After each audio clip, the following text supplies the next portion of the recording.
आप ध्यान से सुन रहे हो। मैंने कहा जी हमारा धर्म सनातन है। बोले आर्य समाजियों का धर्म कब से सनातन हो गया? मैंने कहा हमारा ही धर्म सनातन है। हमारा आर्य समाज तो हमारे संगठन का नाम है। जैसे सुभाष चंद्र बोस ने देश को आजाद कराने के लिए एक संगठन खड़ा किया था। वीरों का, अमर मिटने वालों का क्या नाम रखा था उसका? आजाद हिंद फौज। वो एक संगठन बनाया था, भाई ये देश को आजाद कराएगा। ऐसे महर्षि दयानंद जी महाराज ने एक संगठन बनाया था, भाई ये वेद का प्रचार करेगा। वेद का प्रचार करना इसका मुख्य उद्देश्य है। उसका नाम रखा था आर्य समाज। मैंने कहा आर्य समाज तो हमारे संगठन का नाम है, धर्म तो हमारा सनातन है। वो बोला जी यदि आपका धर्म सनातन है तो हमारा क्या है? मैंने कहा तुम हो पौराणिक। ध्यान से समझो, हम हैं सनातनी। आर्य समाजी कौन है? सनातनी। आर्य बाकी की खतवाइये कौन है? ये है पौराणिक। कैसे? जो सनातन को माने वो सनातनी। तो भारत में जो हमारा धर्म है, भारत के लोगों का, तो उसके धर्म के ग्रंथ, मूल धर्म के ग्रंथ कौन से हैं? वेद। तो वेद सनातन है। सनातन का अर्थ पुराना, सबसे पुराना। तो सबसे पुराने धर्म के ग्रंथ कौन से हैं? वेद। हम वेद को मानते हैं, इसलिए हम सनातनी हैं। तुम पुराणों को मानते हो, ये कल के मुस्लिम काल के लिखे हुए पुराण, मुस्लिम काल के, ये जिनमें अवतार वगैरह। पुराण नाम है इतिहास का, पुरानी बात का। तो इतिहास की बातों का नाम तो पुराण था। अब ये जो अवतार होने लगे हैं ना, तो कितने अवतार हैं टोटल भगवान के? माताओं में से किसी को याद है? 24। कितने अवतार हैं? 24। पूर्णतः आधे ज्यादा तो आदमी के ही नहीं है। आधे तो है आदमी के, बाकी तो आदमी के नहीं है। किस किस के हैं? एक तो है बराहा, वो है हरियाणा की भाषा में उसे कहते हैं सुअर। एक है कच्छ और कच्छप, वो है कछुआ। एक है मत्स्य, वराहा, कच्छ, मत्स्य। और एक है शेर, नरसिंह अवतार, है ना? 4 हो गए। और गरुड़ रूप आसमान उड़ रहा है, 5 हो गए। और हाँ ये बेरी में गजाना चढ़े खड़ा में माता जा गए, खड़ा में ना बेरी में अड़ा कितना गए होंगे।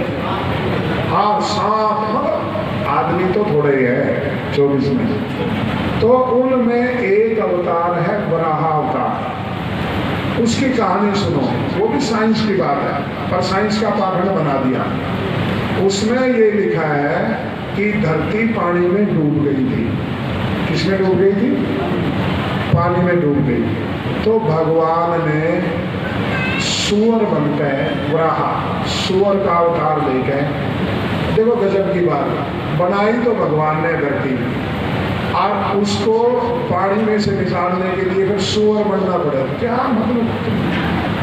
किसी को सुनाओगे भी तो क्या तुम्हारे, मतलब तुम्हें कहेगा क्या? अपने धर्म की बेइज्जती करना, अपने महापुरुषों का अपमान करना, अपने महापुरुषों का चरित्र बिगाड़ना और अपने धर्म की बेइज्जती करवाना, अपमान करवाना, यदि इस दुनिया में किसी से सीखना हो तो इन पौराणिक ये पाखंडियों से सीखो। ये अपने धर्म की बेइज्जती करने में एक्सपर्ट है। जिसने धरती बना, अच्छा कोई बात बताओ, बनाते टाइम ज़्यादा, एक गेंद बनाते टाइम ज़्यादा जोर लगेगा या उसने पानी के लोटे में धक्का दिया ना ज़्यादा जोर लगेगा? बोलो। अच्छा रोटी बनाते टाइम ज़्यादा जोर लगा या नीचे गिरी को उठाते टाइम ज़्यादा जोर लगा? बनाते समय तो सुअर बनने की जरूरत नहीं समझी, पर जब वो पानी में डूब गई फिर उसने सुअर बनकर दांतों पे उठा के ले आया। बात वेद की है, ये मैं बता देता हूँ आपको। वराह संस्कृत में सुअर को भी कहते हैं और वराह सूर्य को भी कहते हैं। इसको कब पढ़ोगे, कब आपको पता चलेगा। धरती पे एक ऋषि हुए जिनका नाम है महर्षि व्यास, और उन्होंने एक शास्त्र की रचना की। उस शास्त्र का नाम है निरुक्त। उस निरुक्त शास्त्र को पढ़े बिना और महर्षि जैमिनी के मीमांसा शास्त्र को पढ़े बिना कोई व्यक्ति शब्दों का सही सही अर्थ लगा नहीं सकता। और पढ़ने लिखने की जरूरत नहीं है। बाप दादा जो मंत्र बता गए उन्हीं से आके संस्कार करवाने लगे। एक विवाह संस्कार, विवाह में मैं आमंत्रित था। कर्नल के बेटे की शादी थी। उसने कहा स्वामी जी आपने भी आशीर्वाद देने के लिए आए। पंडित बुला रखा था पौराणिक। अब उसका बेचारे का क्या कसूर था, जो पीढ़ियों से पंडिताई चलती आ रही थी, उस पंडिताई के हिसाब से उसने विवाह संस्कार कराना शुरू कर दिया। अब मैंने सोचा मैं बीच में बोलूँगा, कर्नल इसने पैग लगा रखा, यही बूट की ठोकरों के ना लंबा कर देगा। उसने शमशान घाट वाले मंत्र बोलकर विवाह करवा दिया। अब वही याद थे, उसको क्या पता। अब परंपरा से चल रहे पीढ़ी दर पीढ़ी। जो शमशान घाट में दाह संस्कार करने के लिए अंत्येष्टि, उनके पिता को हो सकता है दाह संस्कार करने के लिए मतलब गांव में स्पेशलिस्ट हो, कोई गांव में ऐसे आचार्य की नियुक्ति करी हो, तो वो दाह संस्कार वाले मंत्र बोलकर उसका विवाह पढ़ा दिया। मुझे पता लगा। अब बीच में बोलना तो महाभारत करवाना था वहाँ। बाद में मैंने कहा पंडित जी ये क्या करे आपने। बोला जी क्या हुआ स्वामी जी। मैंने कहा आपने तो ये दाह संस्कार वाले मंत्र बोल दिए शमशान जाने।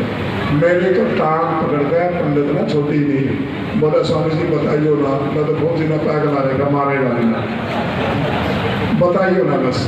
मैंने कहा चलो बताएंगे तो नहीं। तो मैंने कहा तूने ये मंत्र क्यों। बोला जी हमें कोई पता थोड़ी है, हमारा तो ये पढ़ाते आने लग रहे। तो परंपरा है, धर्म जब परंपरा बनेगा तो पाखंड हो जाएगा। बोला परंपरा से ये याद कर। मैंने कहा एक शब्द पे छोड़ता हूँ तेरे को क्या। उस लड़के लड़की को मैं संस्कार विधि देने के लिए लाया था। मैंने कहा लो विवाह संस्कार और उसके बाद में संस्कार पढ़ देना। मैंने कहा ये संस्कार विधि ले ले, इसके अनुसार से संस्कार कराए तो मैं तेरे को छोड़ू, नहीं तो फौजी में बुलाऊंगा। जो बोले जी मैं आपकी काली गऊ बिल्कुल इसी के हिसाब से कराऊंगा, आज बचा दो। तो उसको दी मैंने, बेचारा ईमानदार निकला।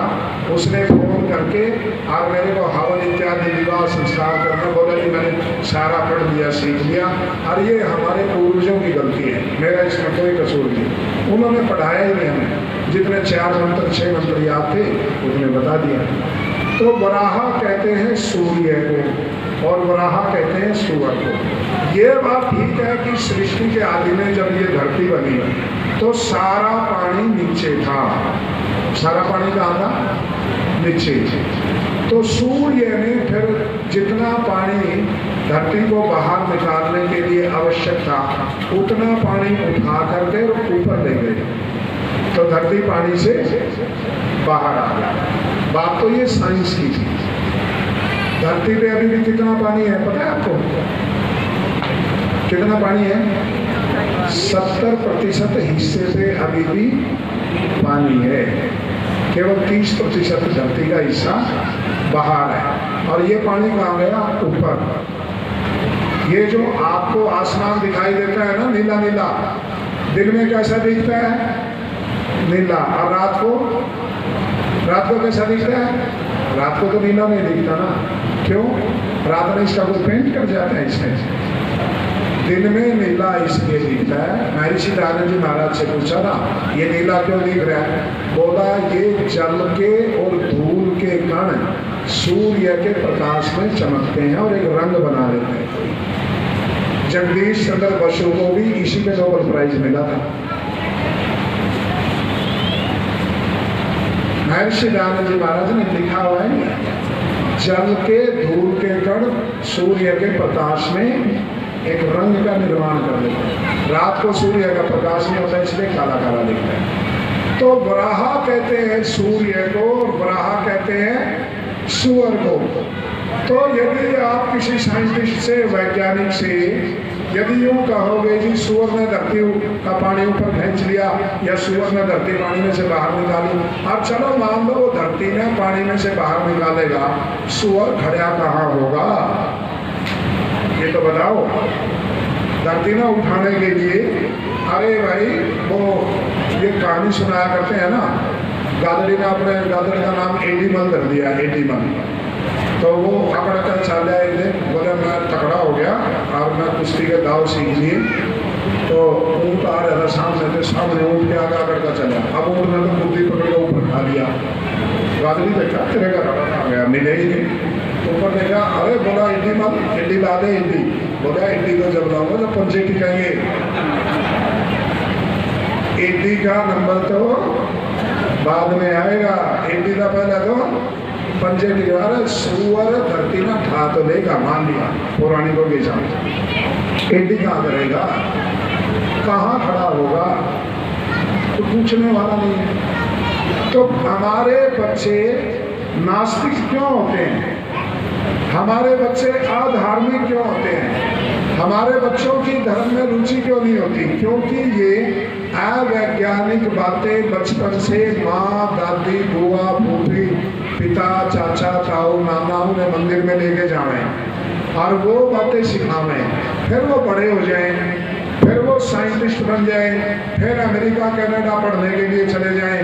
फिर यदि वो ये बात बताएं तो दूसरे उसका मजाक उड़ाएं, तो वो धर्म को छोड़ देते हैं। ये संकट है।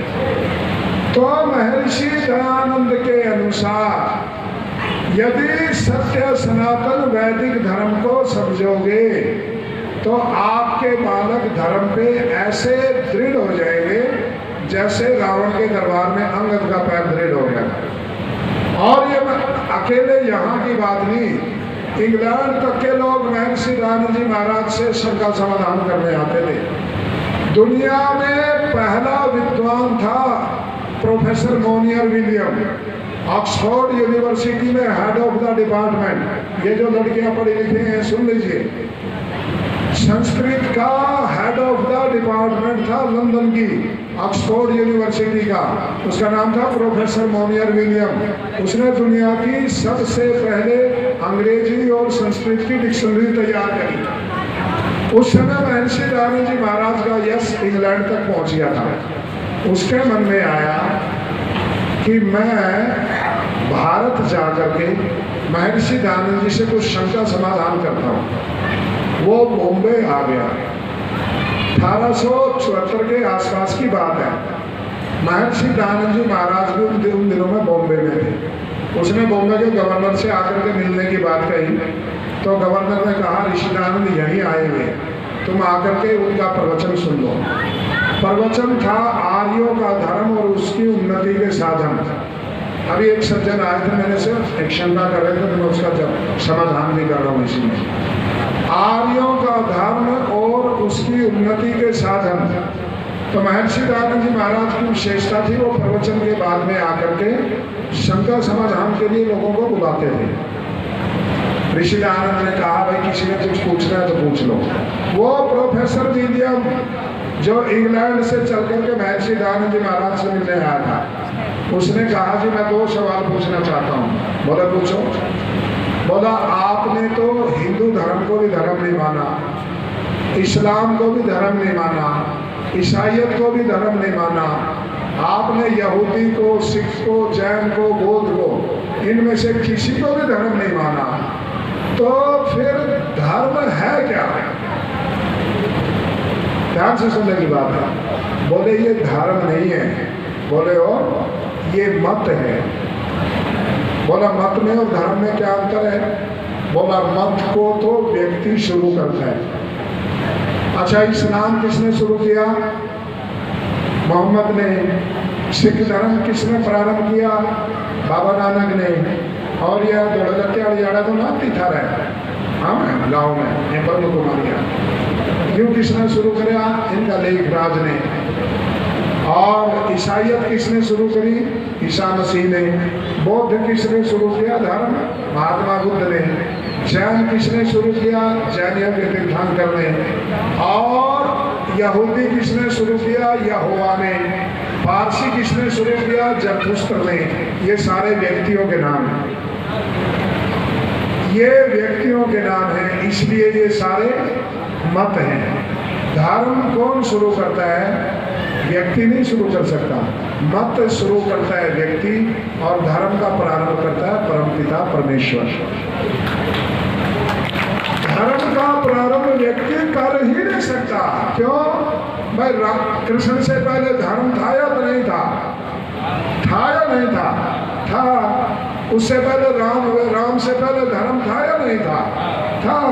तो जो धर्म कृष्ण से पहले था, राम से पहले था, महर्षि दयानंद जी महाराज उस धर्म को मानने की बात कहते हैं, तुम उसको मानना। तो वो प्रोफेसर मोनियर विलियम बोला फिर धर्म क्या है? कि बोले जैसे चांद धरती के लिए एक है, सूर्य धरती के लिए एक है, पानी हवा धरती के लिए एक है, तो ऐसे धर्म भी एक है। बोला वो कौन सा? बोला वो वैदिक धर्म है। बोला कोई आप वेद के मंत्र के आधार पे मुझे व्याख्या करके बताओ। तो ऋषि दयानंद जी महाराज ने इंग्लैंड से आए हुए उस head of the department professor William को धर्म की व्याख्या लिखवाई। उसने अपनी डायरी में लिख ली, और डायरी में लिख करके नीचे एक टिप्पणी दी, a universal definition of the universal religion. क्या बताया वो सुनो। ऋषि दयानंद जी महाराज ने कहा लिखो, और यदि वो डेफिनेशन, वो धर्म की परिभाषा यूएनओ अपने ऑफिस में लिख देता ना, तो आज दुनिया में लड़ाई ना होती। आज इतने फौज, टैंक, तो परमाणु बम ये रखने की जरूरत नहीं थी, सारी दुनिया प्रेम से रहती। क्या परिभाषा लिखवाई आप सुनो, दिमाग में बिठा लो। धर्म क्या है ये सुन लो। मंदिर जाना, टीका लगाना, कुछ और करना, ये तो चिन्ह है, धर्म नहीं है।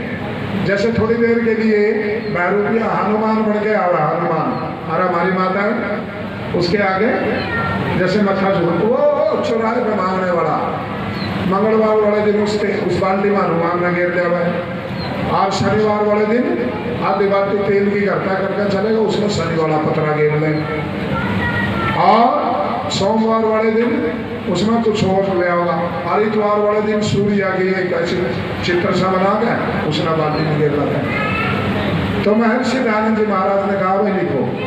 उन्होंने लिखवाया सत्यानुकूल, न्याय अनुकूल, पक्षपात रहित आचरण का नाम धर्म है। दोबारा से फिर सुनो, किसका नाम धर्म है? आचरण का। किसका नाम धर्म है? आचरण कहते हैं कर्म को। कर्म ही धर्म है। बोलो मेरे साथ, कर्म ही। पर कर्म कैसा होना चाहिए? उसकी 3 पहचान बना दी पहले, एडजेक्टिव लगा दिए, 3 विशेषण लगा दिए। सबसे पहले कर्म होना चाहिए सत्य अनुकूल, फिर न्याय अनुकूल, फिर पक्षपात रहित। कर्म कोई नहीं करो, आप खेत करो, दुकानदारी करो, व्यापार करो, नौकरी करो, कुछ भी करो, पर यदि 3 एडजेक्टिव सामने लगते हैं तो आप धर्म कर रहे हो। खेत में इसलिए तो किसान को धार्मिक कहा है। क्यों? किसान ना तो झूठ बोल सकता। एक कट्टा अनाज का ले आए और उसमें से 50 किलो का है, 25 किलो रख ले और 25 किलो बो दे, तो वो तो घाटा पड़ जाएगा। ना न्याय कर सकता, ना पक्षपात कर सकता। इसलिए किसान को महर्षि दयानंद जी महाराज ने राजाओं का राजा लिखा है। राजाओं का राजा बोला, ये सबकी पेट भरता है, सबकी भूख मिटाता है। तो जो जो आप करते हो धर्म तो वही है, जो आप करते हो धर्म वही है। एक आदमी ने कपड़े तो लाल पहन रखे हैं और ढूंढता फिर आज लोगों के बाल को न जोड़ी में डाल कर उठा कर ले जाने के लिए, धार्मिक है या अधार्मिक है? कपड़े तो उसके धार्मिक है और कर्म उसका अधार्मिक है। तो कपड़ों में धर्म है या कर्म में? धर्म किस में है, कपड़ों में या कर्म में? कर्म में। तो महर्षि दयानंद जी महाराज कहते हैं सत्य अनुकूल, न्याय अनुकूल, पक्षपात रहित आचरण का नाम बोलो धर्म है। आचरण जैसा होगा वैसा उसका धर्म होगा। तो सुबह से आप कभी देखना, तुम्हारा भी किसी पे कोई एक आध बार किसी ने कोई शनि सुनी चढ़ाया, शनि चढ़ा है किसी पे, चढ़ा है माता चढ़े किसी पे शनि, राहु केतु बृहस्पति। सुनो, आप यहाँ बैठे हो ना, एक चींटी आप पे चढ़ जाए, चींटी, आपको पता लगेगा ना चींटी ऊपर चढ़ रही है, पता लगेगा। और पंडित जी दूर बैठे अपने घर, उसने पता लग जाएगा थारे शरीर पर चींटी चढ़ रही है, लगेगा पता नहीं। और जब थारे पर चींटी चढ़े उसका तो पंडित ना पता नहीं लगता, और जब थारे पर शनि चढ़े उसका थाना पता नहीं लगता। उसने पंडित जी का पूछा जवाब, देखिए मेरे पर शनि तो नहीं चढ़ गया हो, हमारा तो घर में सारा खराबा खराबा हो रहा है। घोटाला समझ में आया? जब शनि चढ़ा, शनि पता कितना बड़ा है, कितना बड़ा है? एक ट्रक का टायर चढ़ जाए ना थारे पे, जिंदे बचोगे नहीं। और शनि तो करोड़ों करोड़ों करोड़ों करोड़ों करोड़ों गुना बड़ा है ट्रक से। जब वो चढ़ता है तो उसका आपको पता नहीं चलता, अब जब एक छोटी सी चींटी चढ़ती है उसका पंडित को पता नहीं चलता। ये है पाखंड और घोटाला। इससे यदि बचना है और स्वयं को यदि बचाना है, अपने घर परिवार को भी यदि बचाना है, तो इसके लिए महर्षि दयानंद का जीवन चरित्र पढ़ाना आपके बच्चों के लिए जरूरी है, और सत्यार्थ प्रकाश पढ़ाना जरूरी है। और घर में एक दिन हवन कराया करो। हवन का तरीका क्या है? छोटा सा एक ऐसा रख लिया बर्तन, उसमें थोड़ी अग्नि रख ली, सामग्री घी डालकर, कुछ नहीं बोलना आता ना, तो 11 मंत्र गायत्री के बोलकर आहुति दे दो, सारे घर में घुमा दो, सुगंधी फैल जाएगी, और वो बीमारी के जो वायरस है ना, बैक्टीरिया, वो खत्म हो जाएंगे, गंदी वायु भीतर नहीं जाएगी, मनोरोग नहीं होंगे, तो भूत भूतने भी नहीं चिपटेंगे। ये गंदी वायु भीतर जाकर मनोरोग होते हैं, तभी भूत नहीं चिपते हैं। अच्छा, भूत किसमें बढ़ेंगे, गरीब में या अमीर में? बताओ, ज्यादातर भूत किसमें घुसे हैं, अमीर में या गरीब में? गरीब में। अच्छा, पागल है, भूता का भी अकल नहीं है, गरीब में घुसता के लेंगे, उसके भी घर में खाना रोटी भी नहीं, घुसना है तो सोनिया गांधी में घुसो ना, राहुल में घुसो, इसका नरेंद्र मोदी का चिपटो, या इसका खट्टर का चिपटो, सीएम हाउस में जाएंगे, मजे तो इसी में लौटे रहेंगे, गरीब का पंखा भी नहीं, उसने पहले मच्छर खाने लग रहे, उसमें घुस का उसमें बढ़ का क्या लेंगे? जा ताड़ी बजाना जी करे।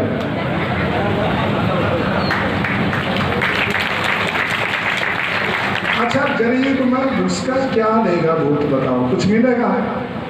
उसके पहले बेचारे का खाने दाने नहीं है। ये माताएं बहू ना ज्यादा तंग कराया करती, पहले वो चेकाल पर चक्कर आ गए, गिरजे इसका भूत चिपट गया, तो वह नुका करती हमारे घर के पास में झाड़ा लावा है, उस पर ठीक होंगी, इस माँ से वो घर भी जा करती जाकर अपनी माँ ने दुख सुख की बतला लेगी। एक हुआ उल्टा टाइम आ गया, पहला भूत चिपटा करते बहू का, और एक चिपटा सासू का, बहू का चिपटते, हम आगे सासू का चिपटा है, उल्टा आ गया, तो ये भूत प्रेत इत्यादि सब खत्म हो जाएंगे। घरों में हवन करो, अपने आप कर दिया करो थोड़ा सा, पहले माताएं करती थी। देखो एक फायदा मोटा, भाई हमारे घिया की तोरी की बेल होती है, उसके फूल गलने लग जाएंगे, तो उसको बचाने के लिए क्या करते हैं? घी की गुलगुल की धुनी देते हैं ना, तो फिर फल लगने लग जाता है ना, बस इसी से बचाओ, हवन का कितना फायदा है।